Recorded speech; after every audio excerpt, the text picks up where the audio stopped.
Comme j'avais donné une série de conférences, de notre conférence qui s'appelle en fait La santé mentale démystifiée, j'avais donné au CHUM 3 fois. Puis à chaque fois que je l'ai donné, il y a des gens qui venaient me voir après puis qui me disaient « Ah, ça me fait penser que peut-être que je devrais commencer une thérapie. » Ou « Ah, ça me fait penser à un proche. » Puis là, ils me demandaient des conseils, des ressources, etc. Fait que juste ça, c'est déjà beaucoup que ça puisse éveiller ça chez des personnes.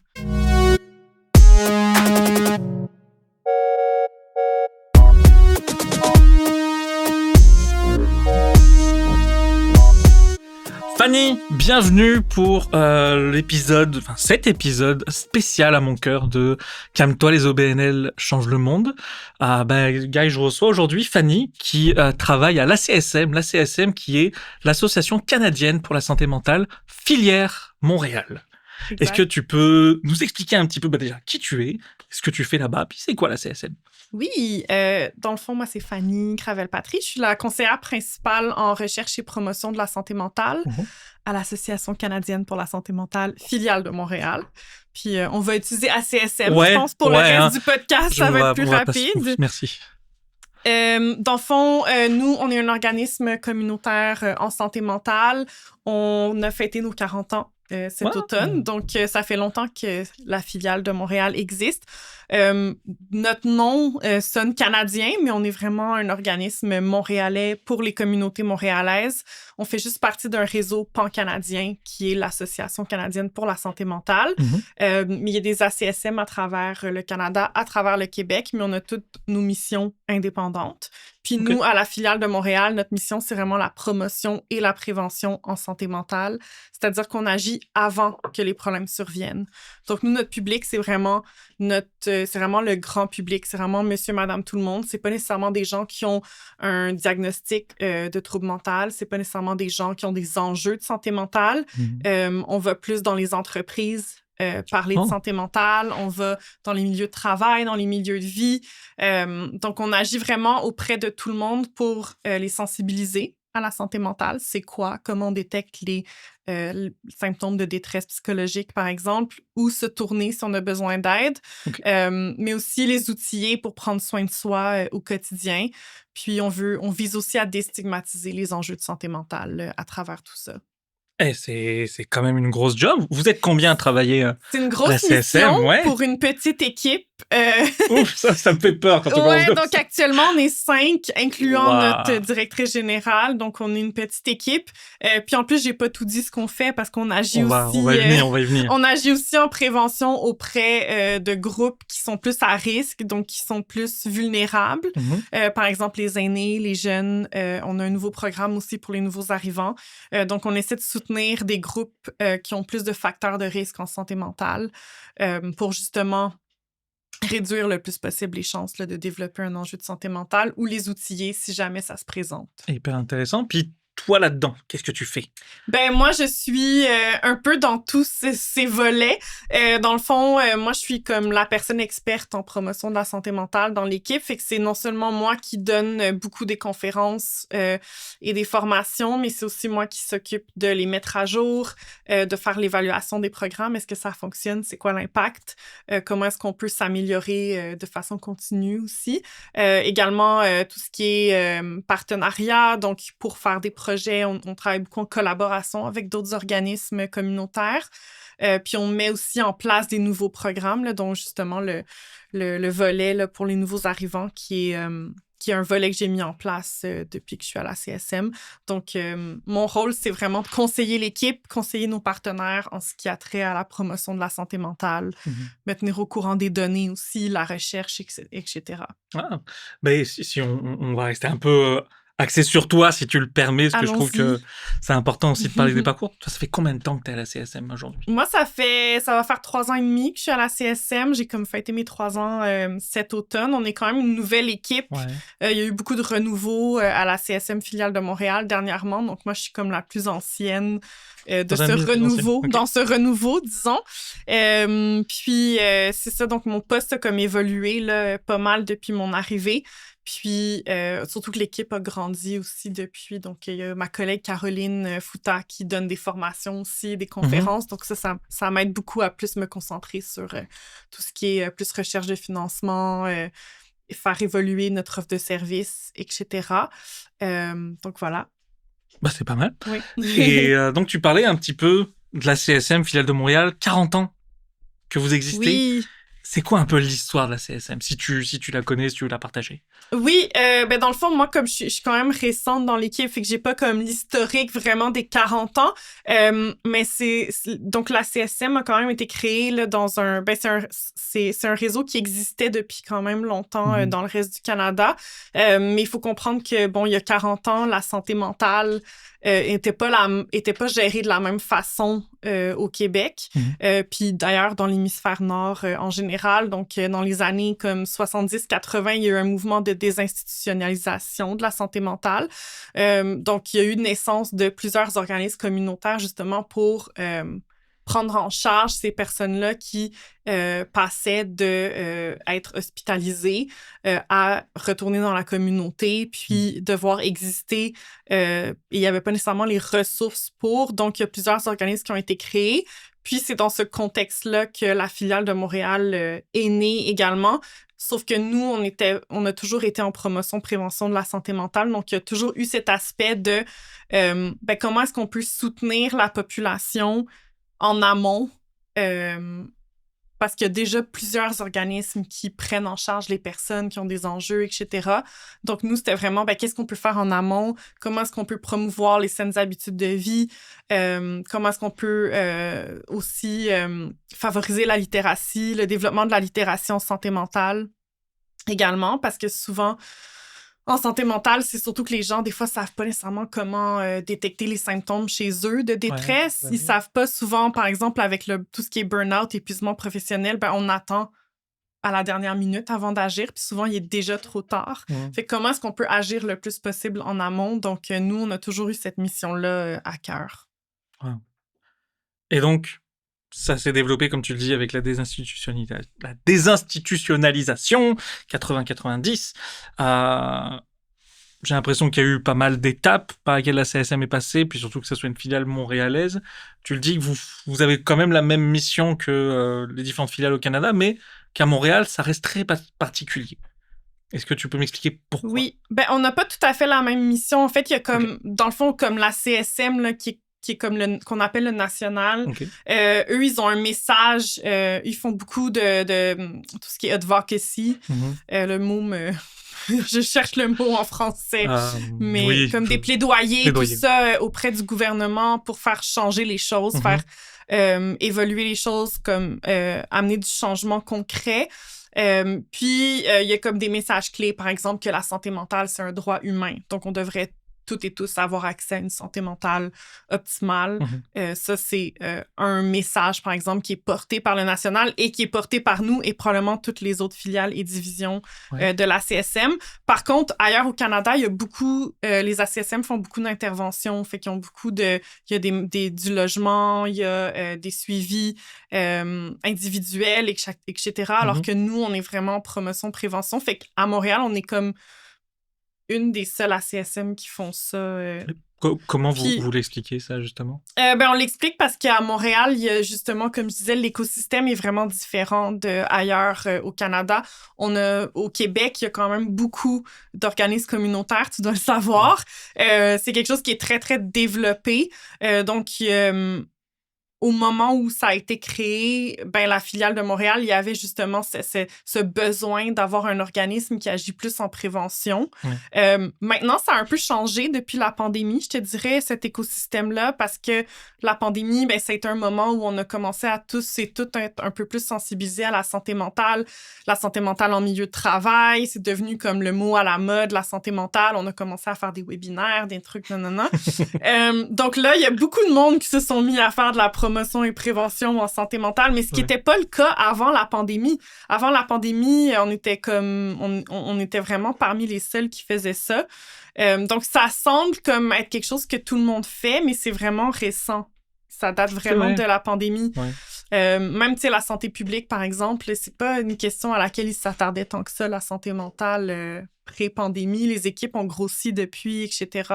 Ce qui est comme excellent pour nous aussi, puisque c'est des opportunités de collaboration.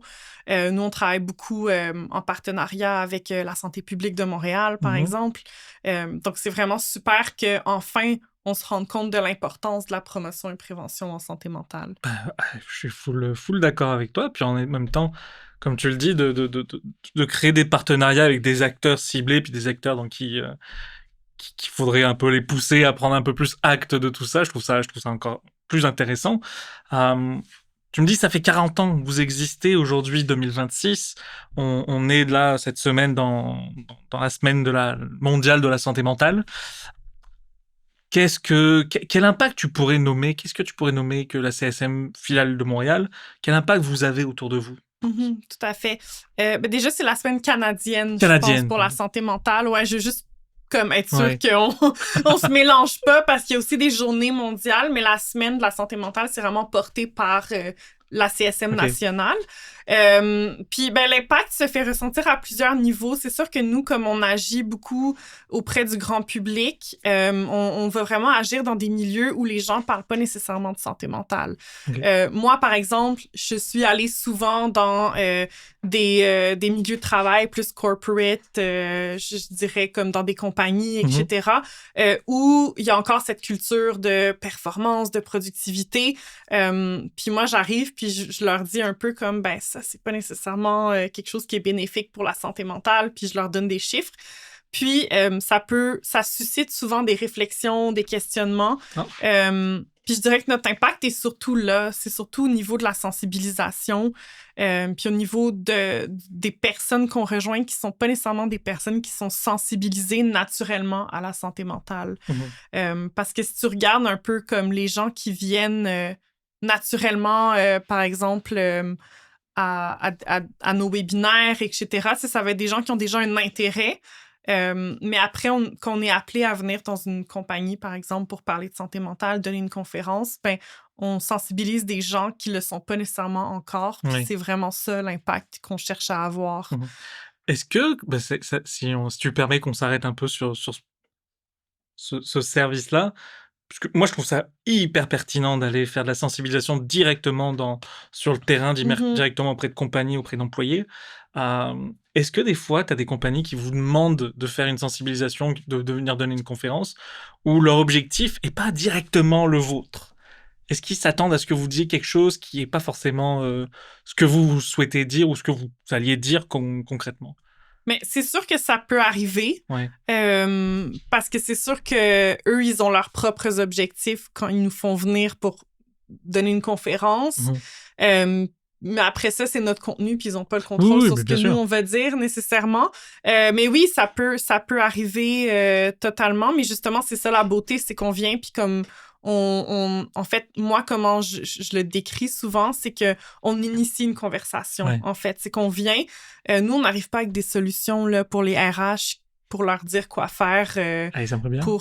Parce que c'est ça, c'est assez complexe, puis on n'est pas dans le milieu de travail, on fait pas de l'intervention non plus personnalisée. Fait que moi, je le dis, c'est comme ça que je le décris, c'est qu'on vient, on entame une conversation, on débouche quelque chose... puis que ça fasse la différence pour une ou deux personnes, c'est déjà ça. Puis souvent, moi, comme j'avais donné une série de conférences, de notre conférence qui s'appelle en fait La santé mentale démystifiée, j'avais donné au CHUM 3 fois. Puis à chaque fois que je l'ai donné, il y a des gens qui venaient me voir après puis qui me disaient « Ah, ça me fait penser que peut-être que je devrais commencer une thérapie ou « Ah, ça me fait penser à un proche. » Puis là, ils me demandaient des conseils, des ressources, etc. Fait que juste ça, c'est déjà beaucoup que ça puisse éveiller ça chez des personnes. Après, au niveau structurel, organisationnel, c'est sûr que nous, d'un coup qu'on donne notre conférence puis qu'on est parti, on n'a plus vraiment de levier. Oui, c'est ça, exactement. Mais est-ce que dans ta pratique, puis c'est peut-être quelque chose qui est le petit plus peut-être que tu fais toi-même, est-ce que ça t'arrive de faire des recommandations? Est-ce que ça t'arrive de dire, vous voyez, par rapport à la santé mentale, t'en parlais tout à l'heure avec le monde un peu corporate, où ils ont une une attente de résultats, de performance, puis de leur dire, vous voyez ça là, cet aspect performance, c'est peut-être justement ce qui peut engranger des enjeux de santé mentale chez vos employés. Est-ce que tu arrives peut-être à leur faire des petites recommandations sur comment nommer les choses, sur comment amener certaines choses? Oui, ben moi, je le dis. Après, on a comme une conférence aussi qui est sur le stress et l'anxiété, puis on en a une nouvelle qui va s'en venir sur les risques psychosociaux du travail plus précisément. Oh, ouais. Fait que c'est sûr que dans celle-là, oui, c'est le but, en fait, c'est qu'il y a des recommandations. Mais oui, c'est sûr que... Puis nous, on a une de nos pierres angulaires, c'est vraiment les déterminants sociaux de la santé.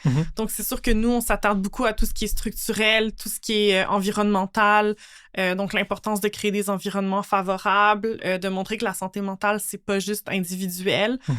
Oui, des fois, il y a des problèmes individuels qui peuvent impacter le travail, par exemple, mais le milieu de travail, comment le travail est organisé, le sentiment d'appartenance, comment on est écouté dans notre milieu de travail, tout ça, ça va venir impacter aussi la santé mentale de l'employé, puis comment l'employé peut gérer ses enjeux personnels également.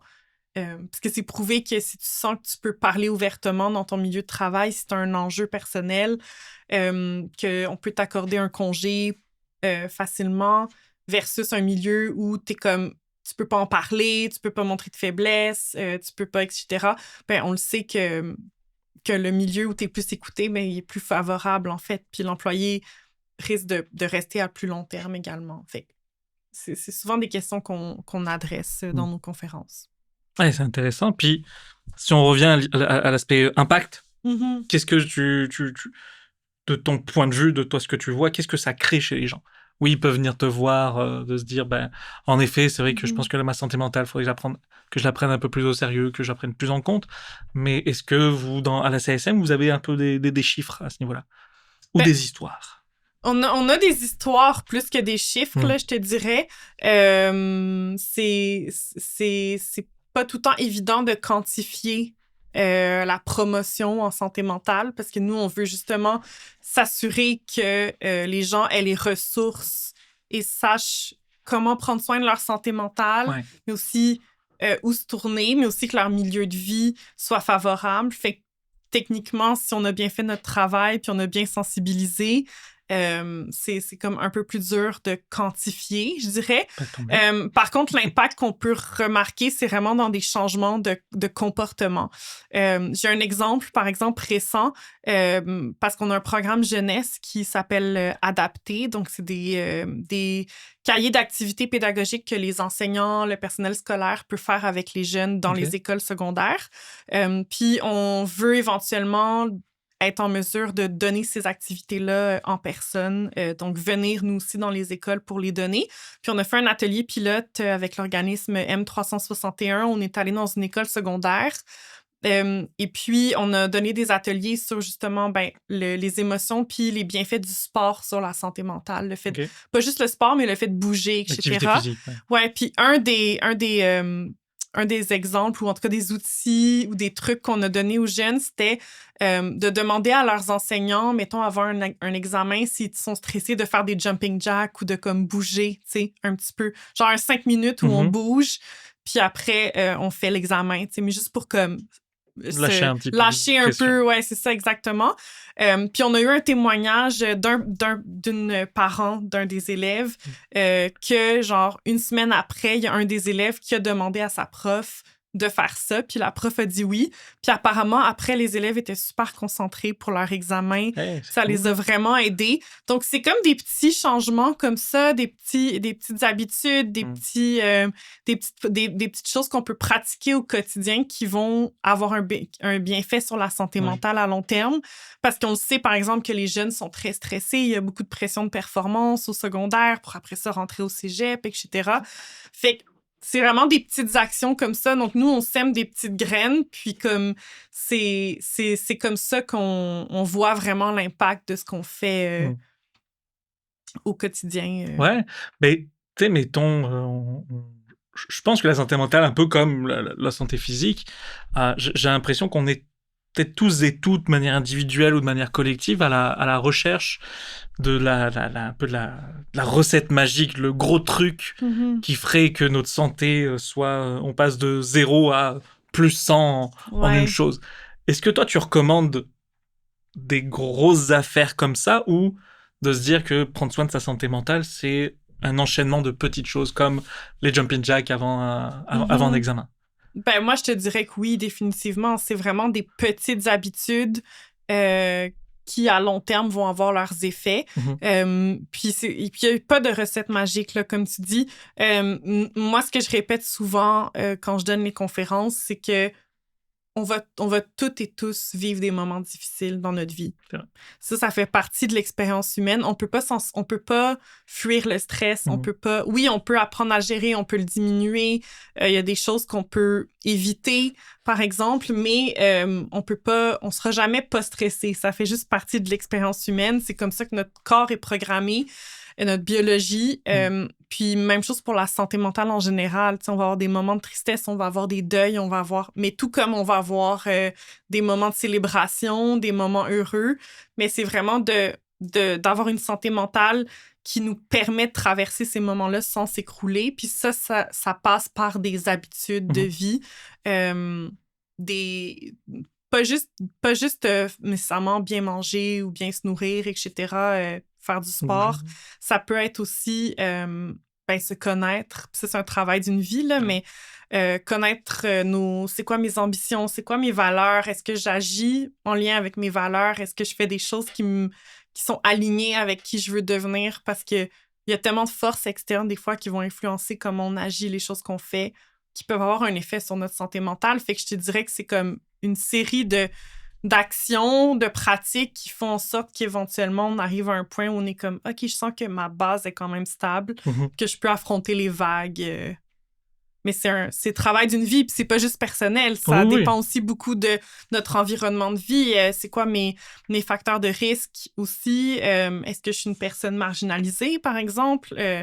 On le sait que quand on regarde les données en santé mentale, ben les femmes il y a une prévalence de dépression, d'anxiété chez les femmes, par exemple. On parle beaucoup de charge mentale qui continue d'augmenter. Chez les hommes, ça va être un haut taux de suicide.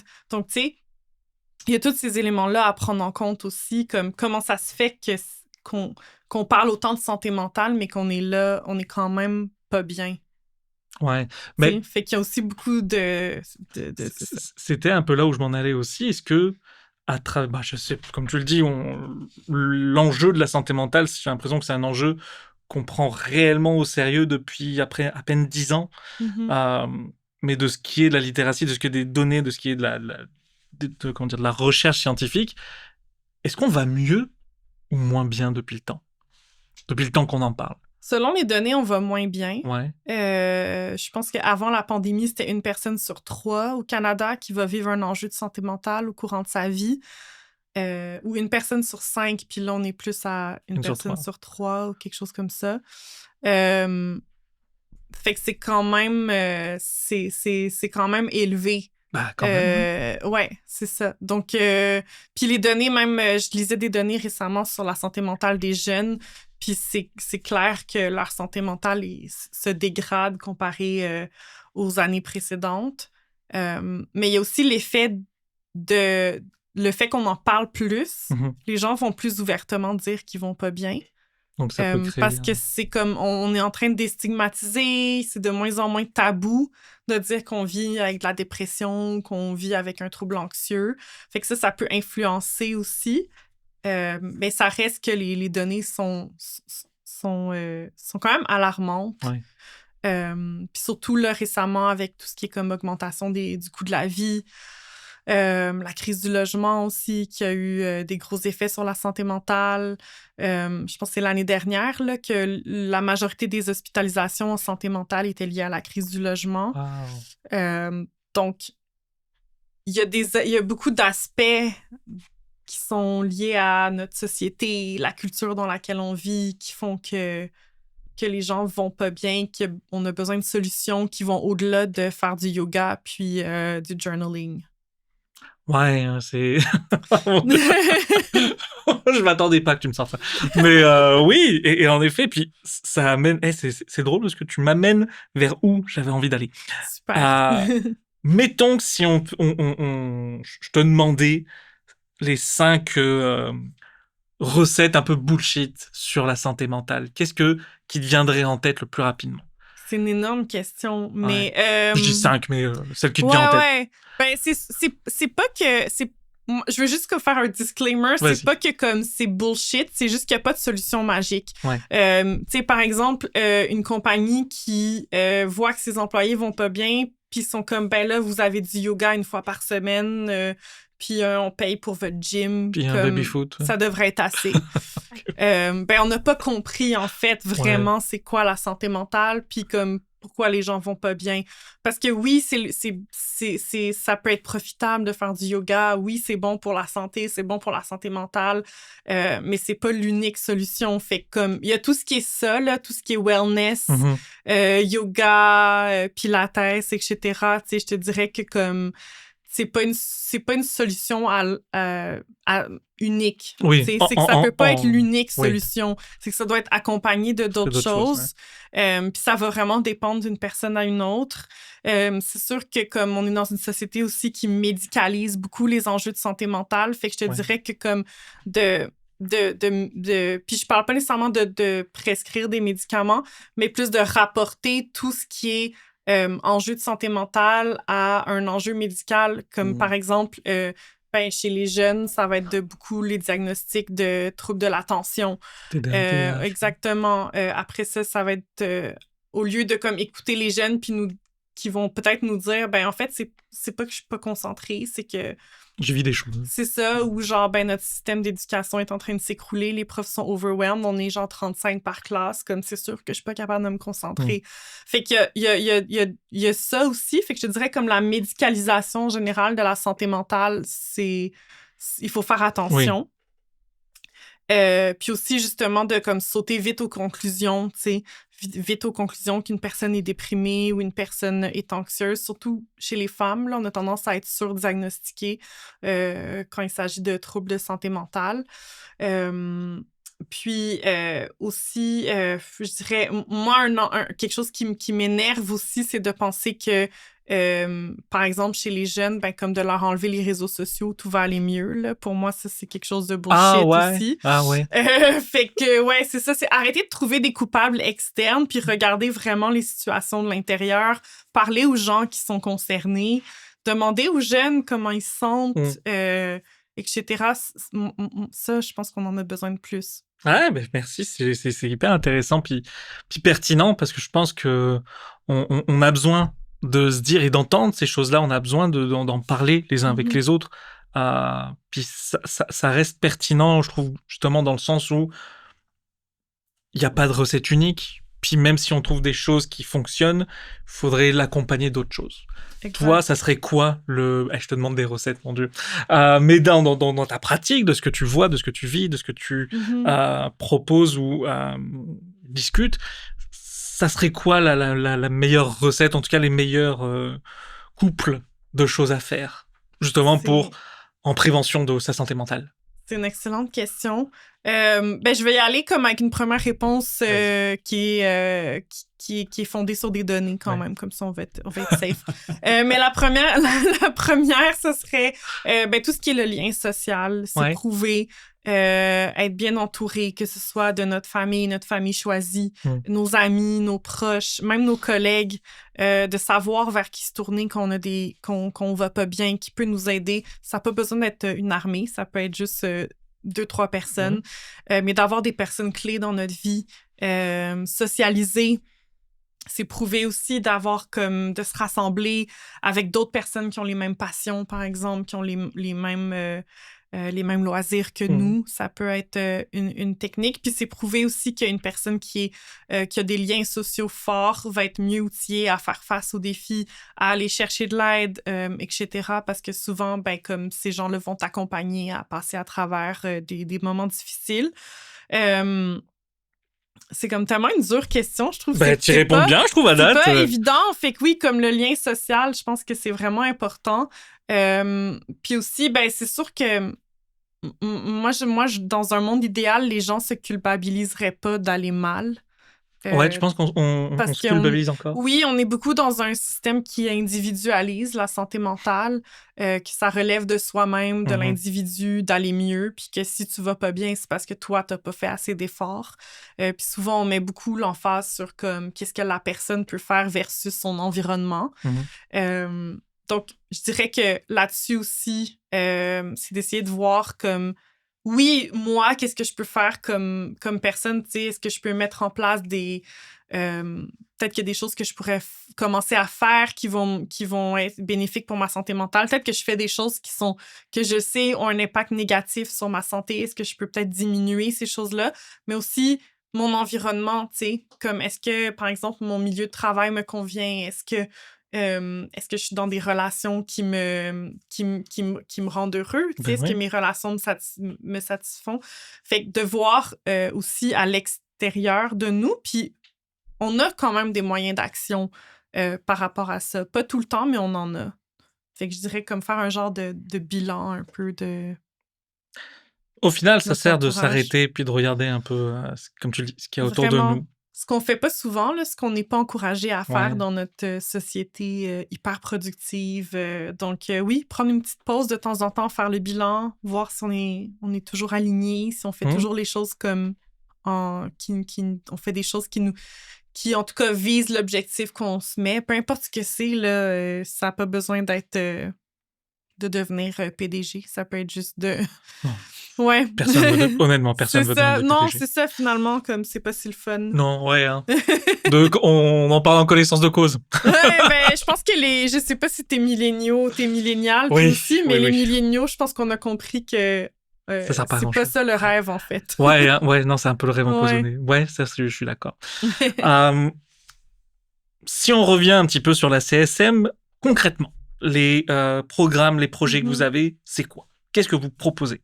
Oui, ça, c'est beaucoup de choses. Ouais, Fait qu'on a comme notre volet grand public, là, qui est vraiment, là, les conférences dont je parle depuis tout à l'heure, c'est ça. Fait qu'on en fait nos conférences qui s'appellent Démystifier. Fait qu'on a démystifié la santé mentale, démystifier le stress et l'anxiété, bientôt démystifier les risques psychosociaux du travail. Ça, c'est tout notre volet grand public. Okay. Donc, qui vise vraiment tout le monde. On a aussi des webinaires gratuits qu'on fait en ligne. Puis on a également beaucoup de contenu sur notre site web de genre de blogs, d'infographies, etc., qui visent vraiment à sensibiliser le grand public. Puis nos conférences, on les offre soit dans les OBNL ou dans des milieux des entreprises. Okay.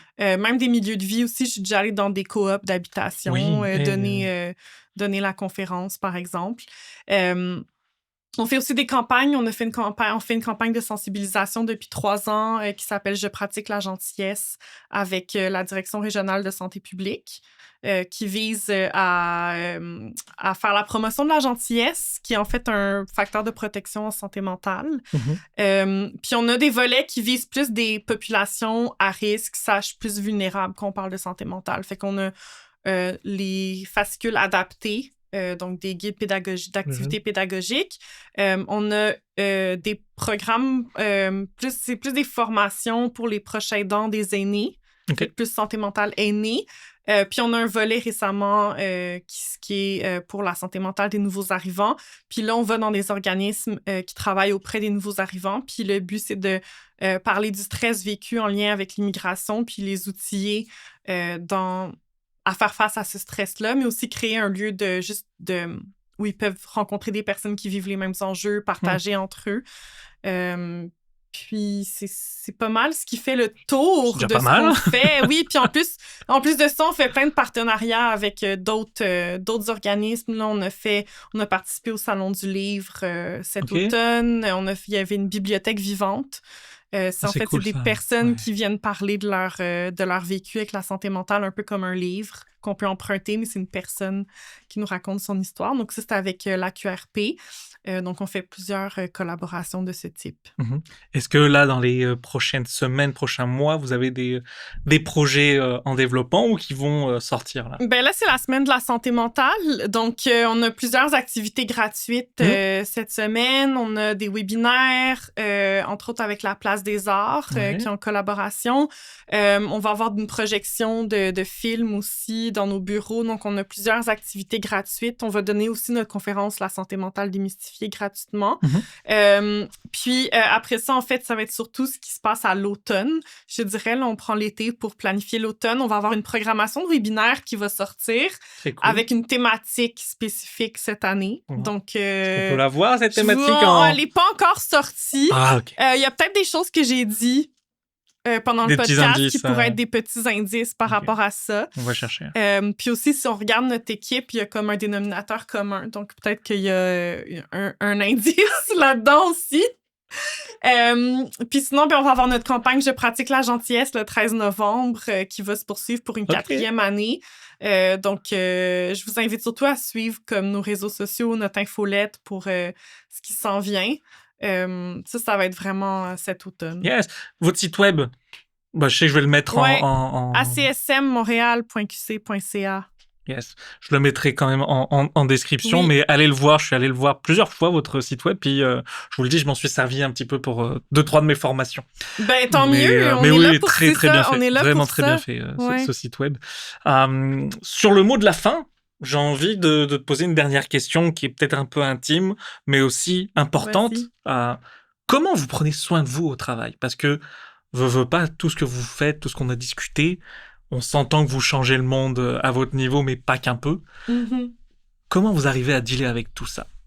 Déjà, on est une équipe qui aime beaucoup manger et qui aime beaucoup le café. Donc, je te dirais qu'en tant qu'équipe, comment on prend soin de nous, c'est que on va souvent ramener des viennoiseries au bureau. On prend des petites pauses café ou on prend une marche en équipe pour aller chercher des cafés. C'est comme notre trademark. Là. C'est bien ça. Puis toi, à un niveau individuel? Puis moi, à un niveau individuel, je te dirais que je suis quand même... je suis une personne, tu sais, moi, j'ai fait un doctorat, donc j'ai passé comme 8 ans dans le milieu académique où c'est comme super productif, tu prends jamais de week-end, etc.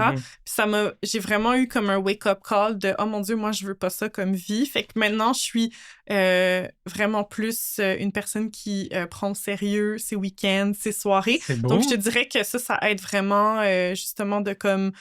de faire la différence entre mon travail et ma vie personnelle. Puis de bien faire la coupure, que quand j'ai fini de travailler, j'ai fini de travailler. C'est important. Et puis je profite de ma vie à côté. Pour vrai, si tu y arrives, bravo. C'est pas donné à tout le monde. Merci de ta présence sur cet épisode de podcast. Encore une fois, ACSM Filière Montréal. Allez voir le site web, allez voir tout ce qui est proposé pendant cette semaine canadienne pour la santé mentale. Exact. Merci de ta participation. Merci beaucoup. À très bientôt. Merci. Bye bye.